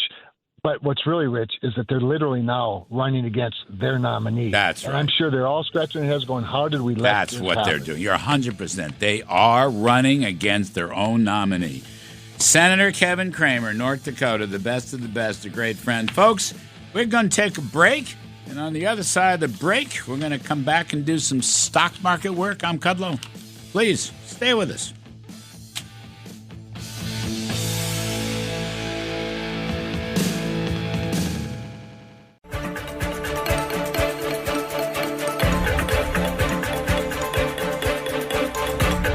It's the Larry Kudlow Show. Free market prosperity starts here. Now, here's Larry Kudlow. Welcome back, everybody. I'm Larry Kudlow. This is the Larry Kudlow Show. By the way, you can listen to this radio broadcast on the internet. You can live stream us. LarryKudlowShow.com, LarryKudlowShow.com. You can get us all across the country, around the world, throughout the solar system, including the Milky Way. And during the week, please join us on Fabulous Fox Business Network. Name of the show is Kudlow. Mondays through Friday, every day, 4 p.m. And if for some reason you can't get around at 4 p.m., why, just text your favorite 9-year-old. She will show you how to DVR the show. You'll never miss a single thing. Doesn't look like a great week for stocks. Let's see, the Dow is off over 1,100 points. NASDAQ flat, S&P 500 down a wee bit. I still think gold is the big shining investment. Gold and silver have done awfully well. Maybe we can talk about that. But bond yields are rising for the week. The 10-year was up 16 bips, 4.25%. It was 360 not too long ago. Maybe that's affecting stocks. Let's talk to our experts. Nancy Tengler, CEO and Chief Investment Officer of Laffer Tengler Investments. Nancy's recent book, The Women's Guide to Successful Investing. And my pal Dave Bonson, Bonson Group's Chief Investment Officer, founder, managing partner, author of thedividendcafe.com. And his great recent book, Full-Time Work and the Meaning of Life, very dear to my heart. Anyway, kids, thanks for coming on. Nancy Tengler, start with you.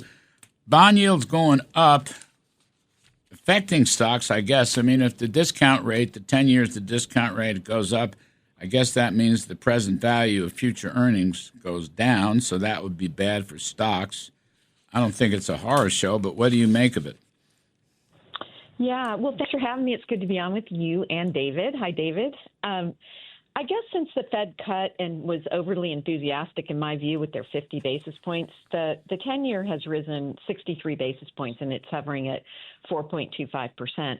But we went back and looked at stock returns, and it seems the freak-out period, at least in recent years, has been like 4.7% or certainly well above 4.5%. And that's when we saw the sell-off, the last sell-off when the 10-year hit that level. But if you go back to the 90s, Larry, and I think Greenspan really understood productivity-driven growth, and that's what we have now. And I think we have it in spades compared to the 1990s. But the Fed funds rate stayed above 5%, and in 1995 he only cut twice, 2 25 basis point cuts.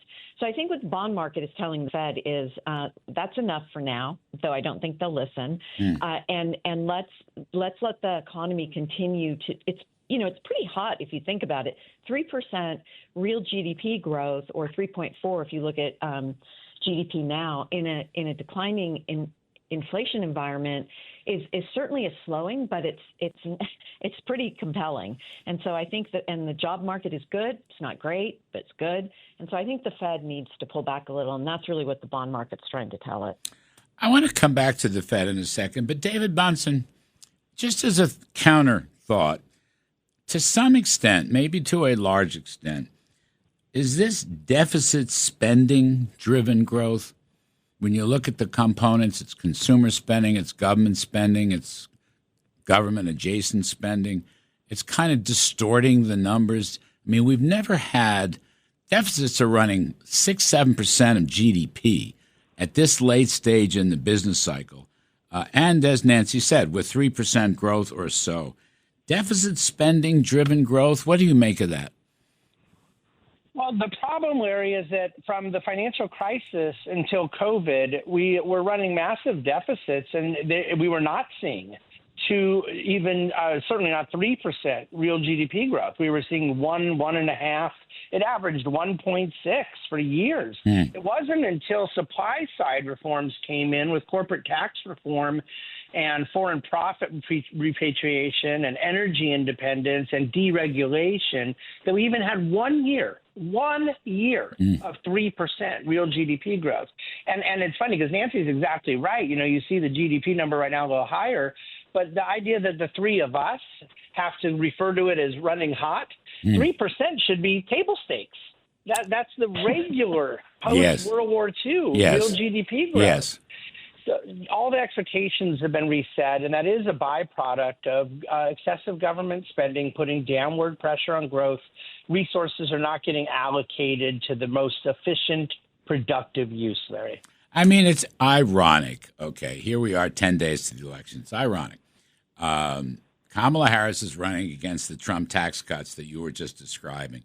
In a sense, I think it's you can argue that the Trump corporate tax cut itself, which is still in place, they've done what they can, most of it is still in place, is perhaps one of the biggest drivers of what growth we have. I mean, think about the irony of that. Yeah, Larry, if I were a Harris campaign enthusiast, I would practically be willing to admit that. It is so obvious. You are 100% correct. And the other thing I'd add is the foreign profit repatriation. Yes. Kevin Hassett thought it was going to be $1 trillion. Mm-hmm. It ended up outperforming his expectations by 70%. Mm-hmm. I mean, there was a massive amount of money that came back on shore and has been put into the economy, and the Biden administration has lived off of that capital from those two policy decisions. Even though they hate it. I mean, that's so good, so great. No, it's wonderful. It's a very good point. Nancy, I don't understand Fed policy. I don't think they should have cut 50 basis points at all. You know, prices in this country never seem to fall, and we didn't even get back to the target. And I think that the Fed could have moved the target, like if it's 0 to 2, you could aim for 0 growth or 1% inflation. Maybe prices will fall for middle-income people and lower-income people.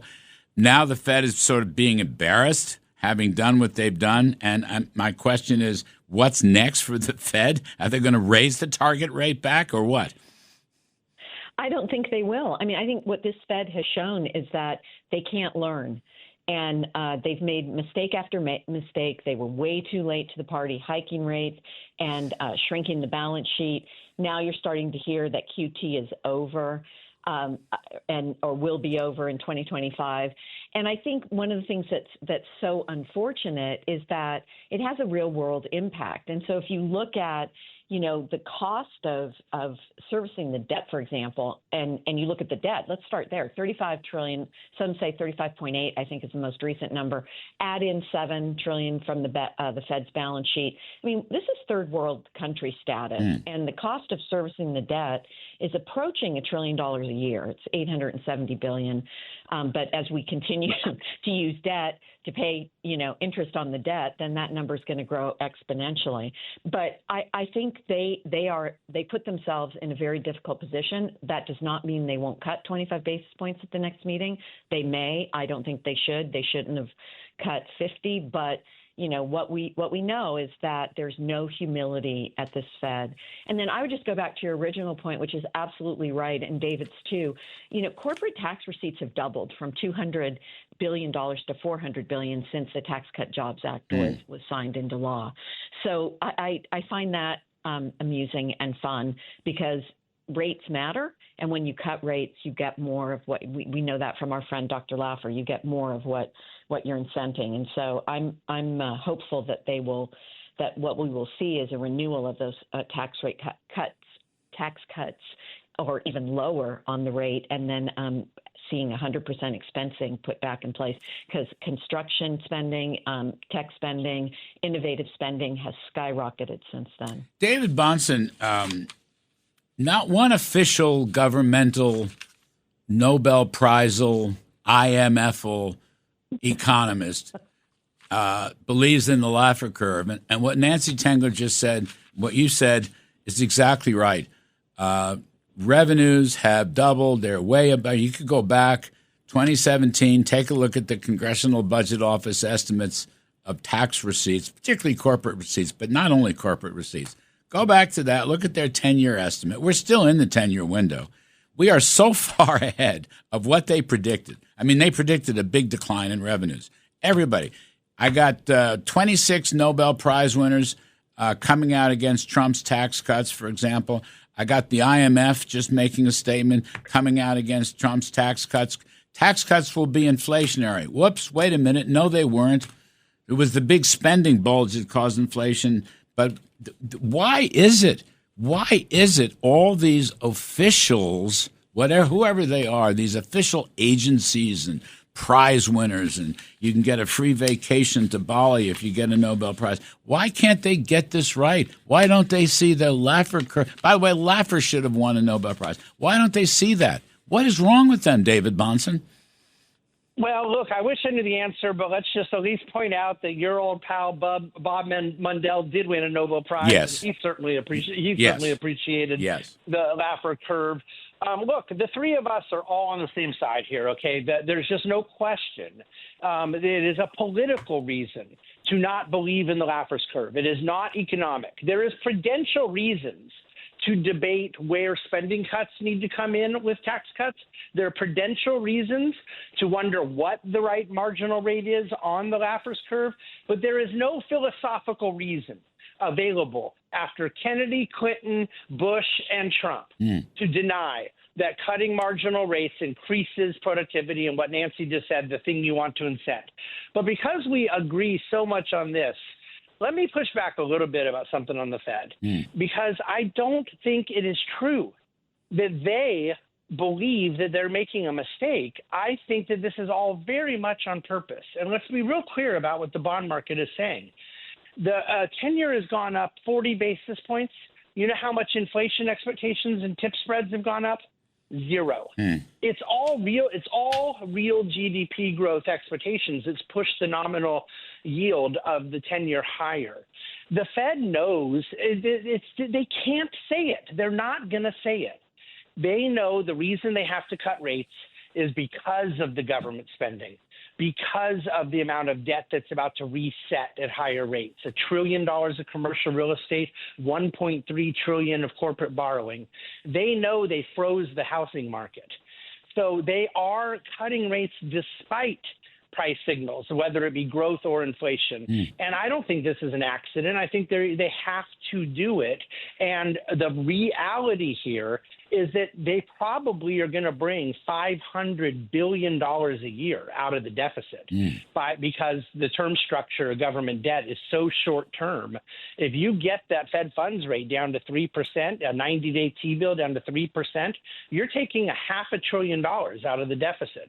That's why they have to finance these government deficits using monetary policy. Well, okay, that's a pragmatic somewhat cynical view. Okay, I hear you. But, let me go. I call it a Japanese view. A Japanese view. I'll go back. You mentioned Robert Mundell, who was a very dear friend and a mentor. I mean, I saw him a lot in New York. He taught me a lot. I plowed through some of his books. It was heavy going. I'm not a PhD expert like him. But Bob Mundell, when you boil it down, argued for the tax cuts and tight money. Tax cuts and tight money.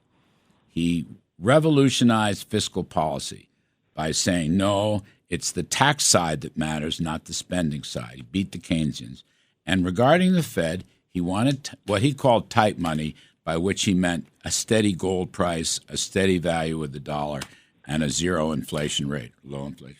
That nobody talks in those terms. I mean, Laffer still talks in those terms. I try to talk. But I'm just saying he won a Nobel Prize for that. They acknowledged it. Now, this was by now a long time ago. I forget. I mean, we may be, let's see, about 30, 35 years since Mundell won. He's passed away. He was a wonderful man. But I'm just saying that analysis is gone. It's, in all these. Economics hasn't changed, Larry. Politics has changed. He didn't have the luxury of saying it with 120% debt to GDP. Yeah. So the government has put it in a position now where the Fed is held hostage by excessive debt to GDP. When Mundell was writing that, we were at 45, 50% debt to GDP. He was right, but we cannot afford a 5% Fed funds rate with $2 trillion deficits and $35 trillion of debt. Well, might be fun to try. Anyway, let's take a quick break. Very interesting. David Bahnsen, the Bahnsen Group, his book, Full-Time, Work and the Meaning of Life. Nancy Tengler, Laffer Tengler Investments, her book, The Women's Guide to Successful Investing. I'm Kudlow. Be right back on Stocks. This is the Larry Kudlow Show.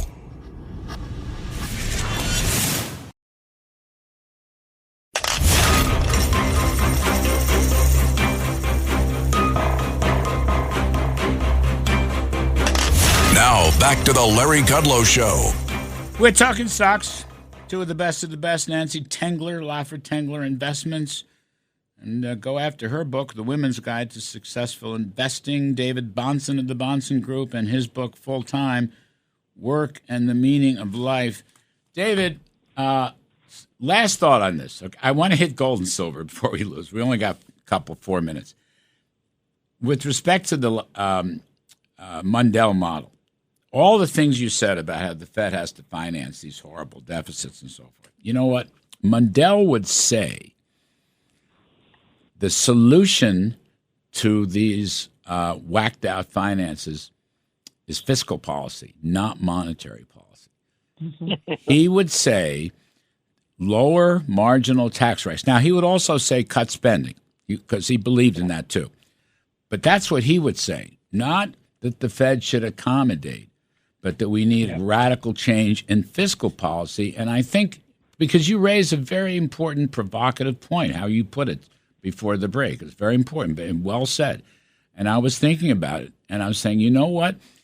You're right, but I got a different solution. And I don't know how this is going to turn out, as I keep saying, polls are not votes. But if Trump wins with an Elon Musk and other people, Howard Lutnick, you got a lot of people new in the Trump orbit who want to cut spending and tax rates. I think that's the way to go. I don't think the accommodative Fed should be the policy lever. So I 100% agree as far as what should be the case. Yeah.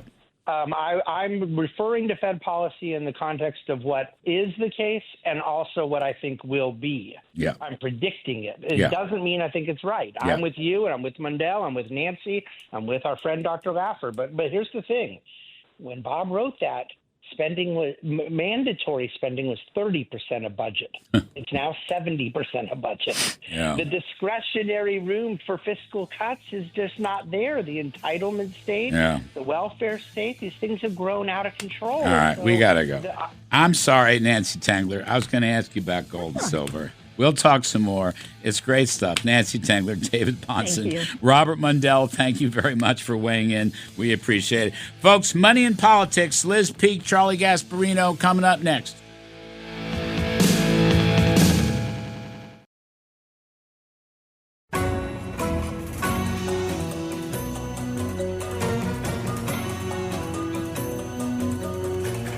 From Wall Street to the White House, this is the Larry Kudlow Show. Now, it's time for Protecting Your Investments, sponsored by Colonial Metals Group. Here's Larry Kudlow. It's now time for Protecting Your Future, sponsored by the Colonial Metals Group. Protecting Your Future, sponsored by Colonial Metals. Today we're talking about money in politics, protecting your financial future, and somebody's got to protect it. And by the way, gold is soaring and silver is soaring, so people are worried about their future. But we're going to talk about all that. I hope we have Liz Peek, Fox News contributor and syndicated columnist, Charlie Gasparino, Fox Business senior correspondent, New York Post columnist, and Charlie's latest book, Go Woke, Go Broke, the inside story of the radicalization of corporate America. Thanks to both of you for coming on. Charlie, I have to ask you something. You know this guy, Mark Cuban. There's an editorial, Wall Street Journal, long editorial this morning. Mark Cuban says Kamala Harris knows better than to have a billionaire's minimum tax or a tax on unrealized capital gains. He keeps saying this. He's out on the campaign trail. He's a billionaire. He's a TV personality of sorts. But she's not. She continues to argue in favor of a billionaire's minimum tax and tax on unrealized capital gains. What's up with Cuban? You know him? What? Tell me about him. I know him well, and just so you know, I've been having this argument with him for months now, and most of it is over DMs on Twitter DM. But listen, he despises Trump. God knows why. I mean, they clearly had a falling out. I mean, if Cuban would say that, he just disagrees with Donald Trump's, crass disposition and doesn't think he's economically literate and blah, blah, blah, blah, blah. The Trump people tell me that Trump distanced himself from him, wouldn't put him in an administration. So he turned on him and he kind of pulling a Scaramucci, as you might think, as you might say. Right. I don't know where it is, but listen. Here's what I would say. I think you got to look at what Cuban says and put it to the test of facts. 99% of what he says about Donald Trump is simply not true. He said he was on Neil Cavuto's show on Fox Business the other day saying it's okay to call Trump a fascist. Now, if you have like the basic sort of knowledge of fascism, that's government control and coercion of private businesses. It's what Mussolini did, what Franco was fond of, and Hitler was fond of. It's not. Trump is 180. He said Trump doesn't know anything about the economy. He was a horrible president. Well, take some of the things he says out, but just sort of buy them. If you look at it on paper, the Trump presidency was even during COVID in many respects was pretty damn successful on every metric. It's why he scores so much better on the economy. So I just there's a delusional part of Mark Cuban. He's voluble, he's big, he's kind of a bully. He screams and yells and pounds his chest. But what he's saying is stupid. I mean, I like him. Trust me, I like the guy. But this Trump criticism, if you just kind of go down and factually, look at every piece of it, it is it's so dumb. I don't. Can he be that dumb? I mean, the guy sold his business to Yahoo for like $5 billion back in the day. That a business that ultimately blew up. You would think he'd be smart that he got out of it at the top. I mean, I don't get it. But Liz, to use Charlie's metaphor, 99% of what Mark Cuban is saying about Kamala Harris is wrong. I mean, he's in denial. He's in denial about her attack on wealth and her $4 or $5 trillion tax hikes. I mean, if you read this Wall Street Journal editorial, he's saying one thing. He's going in front of crowds, and he's saying she's not going to do it. She's going in front of crowds, and she's saying, yes, I will do it if elected. I think, actually, Larry, he's telling the truth about Kamala Harris, and that is that she's a phony. She's saying things on the campaign trail she doesn't mean, and not saying things on the campaign trail that she does mean. So what is he really telling us? That she's insincere and that her policies are just ginned up to try and win votes. And I think, at the end of the day, I think the most telling difference between Trump and Harris is authenticity. Yep. I think no one really doubts or questions that Donald Trump means what he says. Polling, actually, when people are asked this, 60% say, Trump says what he means and means what he says. And about 30% think that's true for Kamala Harris. So frankly, you may not like what Trump says, but you're pretty sure he means it. What does he look for? I don't know, the last 3 or 4 weeks, she has actually submitted to interviews because people were very insistent that they didn't know enough about her. They wanted to know about her policies. I don't think they've learned a thing, and that's why she isn't doing better. That word authenticity is so many people are using it now. Senators, I'm hearing it everywhere. And I always thought that was going to be a big thing, Liz. You can't sit around and saying, well, I said this 4 years ago, but I don't believe it. And that's what she kept saying. My gut tells me, it's just like in real life. If somebody denies something they keep saying, then they say, I don't really believe it. You sort of downgrade. You say they don't have a strong character. They don't have any credibility. I'm not going to believe them. And you can generalize that. That's what the American voter seems to be saying. We don't believe you. You're not authentic. That's right. Whereas he is. We do believe him, warts and all. And by the way, I say to both of you, I know polls aren't votes. I say this 1,000 times. His favorabilities are 50 plus. He's never had that before. Yeah. Charlie, and Larry, can I make one other comment about this authenticity thing? Yes. When did we last hear this as a real criticism of a candidate? 2016, voters decided that Hillary Clinton was not authentic. That's when we last talked about authenticity.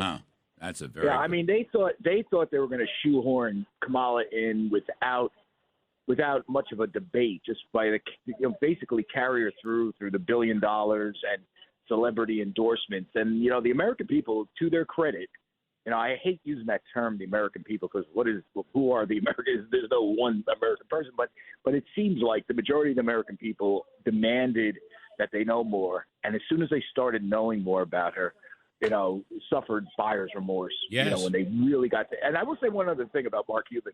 He is totally delusional on another aspect. He thinks he's going to have a say in this administration. He is not. Right. And I told him this. I said, you will be thrown to the side, Mark, the minute Elizabeth Warren sees that you're playing any role in any public policy decision. And he goes, no way, I'm more important. He said something along the lines, if I got to get the exact quote, I'm more important than she is. And just think about how delusional that is. Elizabeth Warren is a kingmaker in the Democratic Party. She will eat him up, spit him out, and she doesn't care how many billions he has. And he will have no say. He's just wasting his time here. I think part of him is like all these guys, him, Anthony Scaramucci. And by the way, I like both of them. They kind of want to be part of something, right? I mean, there's a yearning to be part of something.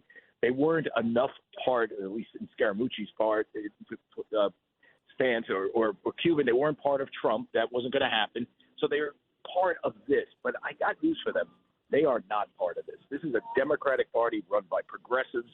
And, the fact that they represent business means the progressives look at people who run businesses as, just someone to tax and spend away. And bad people. Lock up in jail. Bad. Bad. Bad. That's what progressives don't like business. It's why I was telling Congressman Jim Jordan was trying to track down Lena Khan for violating the Hatch Act, Liz, because she was out campaigning. And I said to Jim Jordan, and Senator Schmidt was on with us too, I said, no, leave her. She's a great weapon. Let her go out there.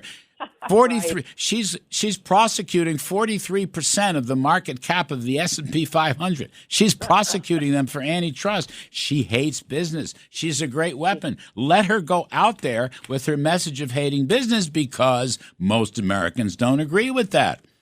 Yeah, and guess why some of the big tech names are no longer in Kamala Harris's column? Because their businesses are being busted up. And it's so stupid. I mean, she's going after the most meaningless acquisitions, meaningless in terms of what it means to the general public, like the Tapestry acquisition or something, on grounds that are so completely idiotic, just to kind of prove that she has power. She's completely power mad, I think.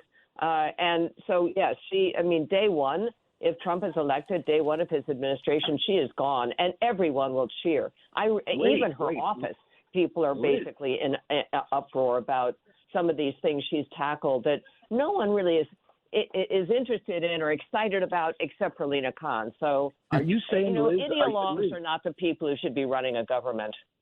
Liz, are you saying it's not a pressing public policy concern that Microsoft might have a leg up in the video game business? Oh, no. What about Tapestry and the handbag business? That's the one that really probably has huge popular That's the one you're really worried about. I know. She's busting. Go through the list. She's busting every major tech company. She's busting credit card companies. I mean, it's unbelievable. I've never seen such a anti-business. America. Look, Calvin Coolidge was still right. The business of America is business. I'm sorry. By the way, Larry, you wonder why Jeff Bezos stopped. Now, a lot of people are saying Jeff Bezos is scared of Trump. That's why he did not endorse any candidate. He wants to play neutral. I don't believe that's the case. Jeff Bezos has buyer's remorse. He knows that the left of this party is horrendous when it comes to his business. And it's not your old Bill Clinton Democratic Party. It's the Lena Khan Democratic Party. Right. One point I'd like to make, how did Lena Khan become a household name, at least among lefties?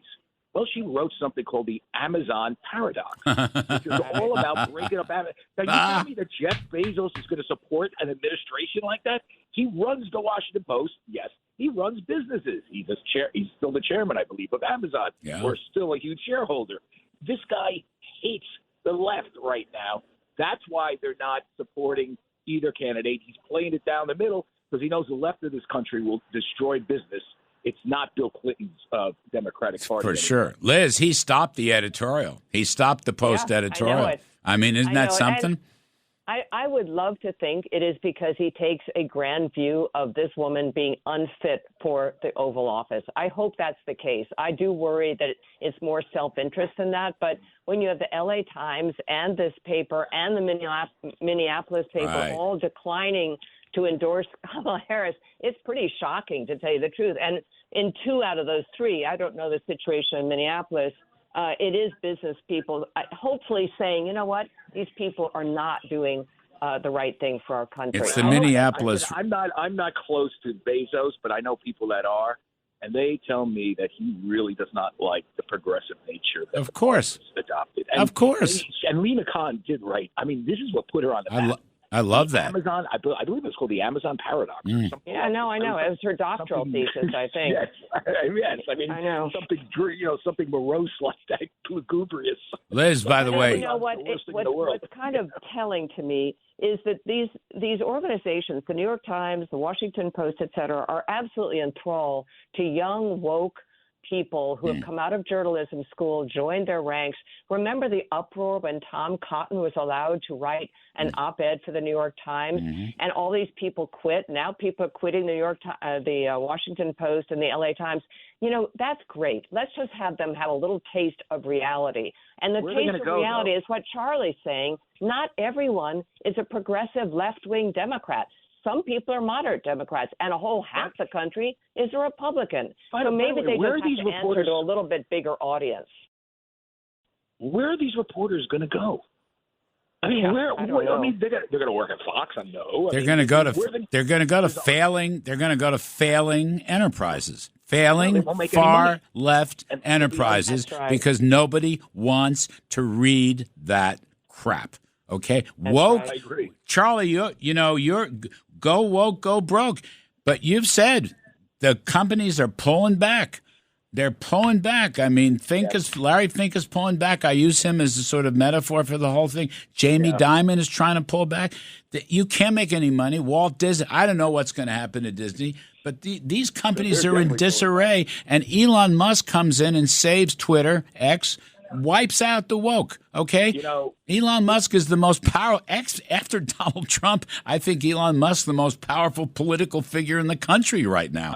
I think you're right. And they hate him for it, Larry. They do hate him for it. Yes. And I would say this. The Democrats have a superior ground game. She has $1 billion in her war chest. That's an astronomical amount of money to raise in 3 months. That said, Trump has Twitter. And one of the differences between now and 2020 was that negative stuff about Biden in 2020 and Harris was throttled on Twitter and Facebook. That is not happening now. That is a huge in-kind contribution. We're going to take a break, but we'll come on the other side. Democrats are running away from Kamala. They are running. They can't run fast enough. Their little legs can't move fast enough. They're running for the hills. Charlie Gasparino and Liz Peek. I'm going to come right back, folks. Will be more money in politics. Sponsored by Colonial Metals Group. Larry Kudlow.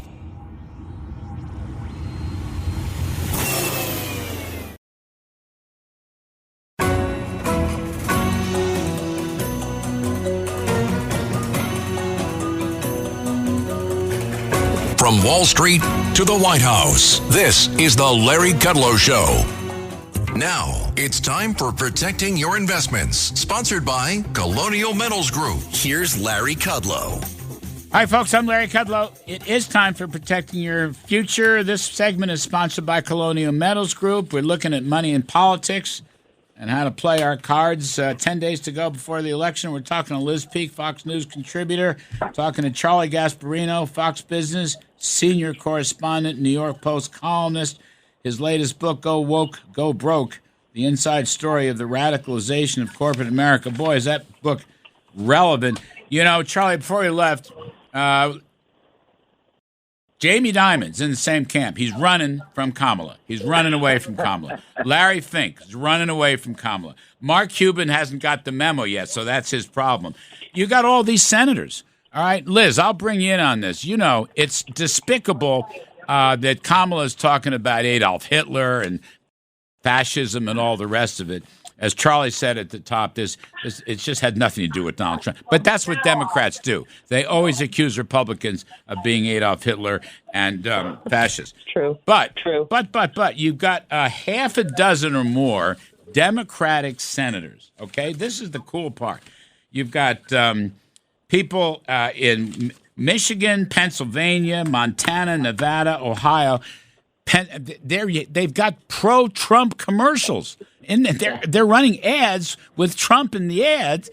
It's a positive ad, not a negative ad. I call the Democrats for Hitler, even though it's kind of a despicable story. But that's what they're doing. They're running away from Kamala. Yeah, I think that's the best indication that Trump is really gaining ground. And the other one probably is that favorability number that you mentioned earlier. It is funny. The more they badmouth him, indict him, run terrible ads about him, threaten to lock him up and stuff, the more popular he's become. It just must be making the Democrats crazy. But when I saw, that the Democrat sitting senators, incumbent Democrat senators who were basically thought to be pretty safe, were running these Trump-linking ads. I mean, what could be a more bold statement that they know Trump is winning their state? And I think that's what they're telling us. Charlie, your next book should be The De-Woking of Corporate America. Well, yes. I'm. My agent is working on. You could be my agent on this because we like a very high 6-figure advance. I'll give you 10%. I'm all for it. Yeah. I mean, listen. I think there's a lot of which is the de-woking of America is literally the last third of the book or quarter of the book. But there's a lot more to go. I mean, listen. I don't trust any of these guys. The great Bernie Marcus, 94 years old and still kicking. I quoted at the end of the book. He says they're all cowards, so you can't really trust them. I'm paraphrasing, but these are progressives, and I put Jamie Dimon, who I like, in that category. I put Larry Kudlow in that category, who I like, David Solomon. They're all progressives. They're playing a long game politically, but make no mistake. You don't mean Larry Kudlow. Larry Kudlow's not a progressive. Did I say Larry Kudlow? Larry Fink, I think you meant. I need another cup of coffee. That's Sorry, okay. It's okay. But what I'm trying to say here is that the pressure's got to be kept on them by real reporters. And one of the things, Larry, that I tried to do with this book is do it as journalism, not as agitprop. Right. This is a factual book about what these companies did and how disgraceful it was for them to embrace some of the worst theories known in mankind, which is wokeism and DEI, ESG. Critical race theory taught at the when you go to work. I mean, how nuts this is. They put their people through this, and it's about time that people cover it. Liz, let me get Scott a little bit left. I just want to know if Liz Peek's going to Madison Square Garden Sunday with Jeff Peek.